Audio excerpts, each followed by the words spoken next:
नमस्कार। आज बात करेंगे वैदिक ज्योतिष के एक बहुत ही शुभ और कह सकते हैं शक्तिशाली नक्षत्र की, पुष्य नक्षत्र। इसे नक्षत्रों का राजा भी कहते हैं और आज हम इसके बारे में जो भी समझेंगे वो ज्योतिष में एमए कर चुके डॉक्टर गौरव भास्कर के गहन अध्ययन पर आधारित है। तो चलिए शुरू करते हैं। देखिए, पुष्य शब्द का जो मतलब है ना, वही इसकी पूरी कहानी कह देता है। पोषण करना या मजबूत करना, बस यही इस नक्षत्र का कह लीजिए मूल सार है। और इसके बाकी गुणों को समझने के लिए ये पहली सीढ़ी है।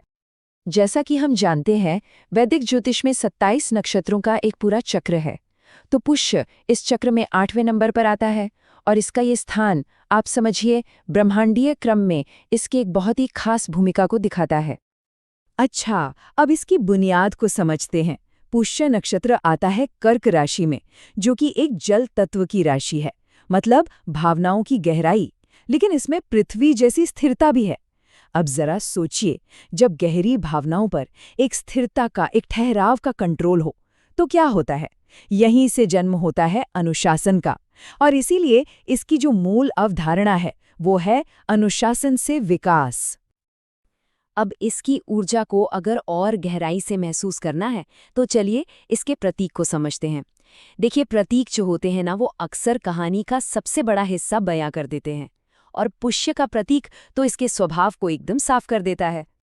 तो पुष्य का प्रतीक है गाय का थन। अब ये प्रतीक अपने आप में ही कितना कुछ कह रहा है ना? ये सीधे सीधे पोषण, सुरक्षा और बिना थके, बिना किसी स्वार्थ के देने की क्षमता को दिखाता है। ये उन लोगों की नेचुरल टेंडेंसी को दिखाता है जो बस दूसरों की मदद करना चाहते हैं, उन्हें आगे बढ़ाना चाहते हैं। तो सवाल ये उठता है कि भाई, ये पोषण की ऊर्जा आती कहाँ से है? इसका जवाब छिपा है इसके दो प्रमुख ग्रहों के प्रभाव में, शनि और बृहस्पति। ये दोनों मिलकर पुष्य नक्षत्र के पूरे चरित्र को, उसके कैरेक्टर को आकार देते हैं। यहाँ एक बहुत ही गजब का बैलेंस देखने को मिलता है। एक तरफ है शनि, जो सिखाते हैं अनुशासन, धैर्य, जिम्मेदारी, और दूसरी तरफ है बृहस्पति यानी गुरु, जो देते हैं ज्ञान, नैतिकता और सही रास्ते पे चलने की प्रेरणा।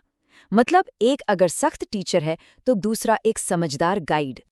तो सोचिए, जब शनि का अनुशासन और बृहस्पति का ज्ञान एक साथ मिल जाए तो कैसा व्यक्तित्व बनेगा? चलिए अब एक नज़र डालते हैं पुष्य नक्षत्र में जन्मे लोगों के सामान्य स्वभाव और उनकी खासियतों पर।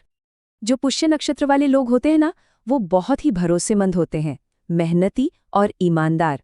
उनमें एक इमोशनल मैच्योरिटी होती है और वो दूसरों की देखभाल करने में सबसे आगे रहते हैं।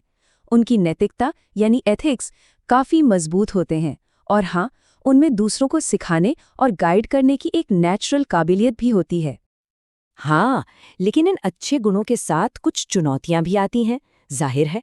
जैसे ये लोग कभी कभी बहुत ज़्यादा सीरियस हो जाते हैं, अपनी फीलिंग्स को दबा लेते हैं या फिर बदलाव से थोड़ा बचते हैं।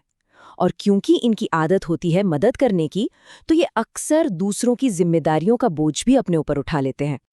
और यहीं पर पुष्य नक्षत्र वालों के लिए सबसे बड़ा सबक छिपा है कि भाई, दूसरों का पोषण तो ठीक है, लेकिन उसके साथ साथ खुद का पोषण करना भी उतना ही जरूरी है। असली बैलेंस तो यहीं से आता है। तो चलिए अब देखते हैं कि ये सारी एनर्जी असल जिंदगी में, मतलब करियर और रिश्तों में कैसे काम करती है। देखिए, अपनी भरोसेमंद और जिम्मेदार नेचर की वजह से ये लोग एडमिनिस्ट्रेशन, टीचिंग, फाइनेंस और हेल्थ सर्विसेज जैसे फील्ड्स में बहुत अच्छा करते हैं। सच कहूँ तो कोई भी काम जहाँ भरोसे और स्थिरता की जरूरत हो, वहाँ ये लोग चमकते हैं। और हाँ, शनि के प्रभाव की वजह से इनकी सफलता का रास्ता कोई शॉर्टकट वाला नहीं होता। ये रास्ता बनता है लगातार मेहनत और बहुत ज्यादा धैर्य से। लेकिन जो सफलता मिलती है ना, वो स्थायी होती है, एकदम ठोस। रिश्तों की बात करें तो ये लोग अपनी भावनाओं को बहुत ज्यादा बोलकर नहीं दिखाते। इनका प्यार इनके कामों में झलकता है। ये बहुत ही वफादार और कमिटेड पार्टनर होते हैं, जिनके लिए एक रिश्ते में सुरक्षा और स्थिरता सबसे ज्यादा मायने रखती है। चलिए अब इस विश्लेषण के आध्यात्मिक पहलू की तरफ बढ़ते हैं, जो पुष्य नक्षत्र की शिक्षा का असली सार है। आध्यात्मिक लेवल पर देखें तो पुष्य का मतलब है सेवा। जब ये लोग बिना किसी ईगो के, बिना अहंकार के दूसरों की मदद करते हैं, उन्हें मजबूत बनाते हैं, तो असल में उनका खुद का आध्यात्मिक विकास होता है। इसीलिए दान और सेवा जैसे काम इनके लिए सिर्फ कर्म नहीं है, बल्कि आध्यात्मिक तरक्की का रास्ता है। तो कुल मिलाकर पुष्य नक्षत्र का सबसे बड़ा सबक यही है कि असली पोषण, सच्चा पोषण अनुशासन, सेवा और जिम्मेदारी के रास्ते पर चलकर ही मिलता है। तो आखिर में ये पूरी चर्चा हमें एक गहरे सवाल के साथ छोड़ जाती है कि हम सब अपनी जिंदगी में दूसरों का ख्याल रखने और अपनी देखभाल करने, इन दोनों के बीच वो सही संतुलन कैसे बना सकते हैं। इस पर सोचिएगा जरूर।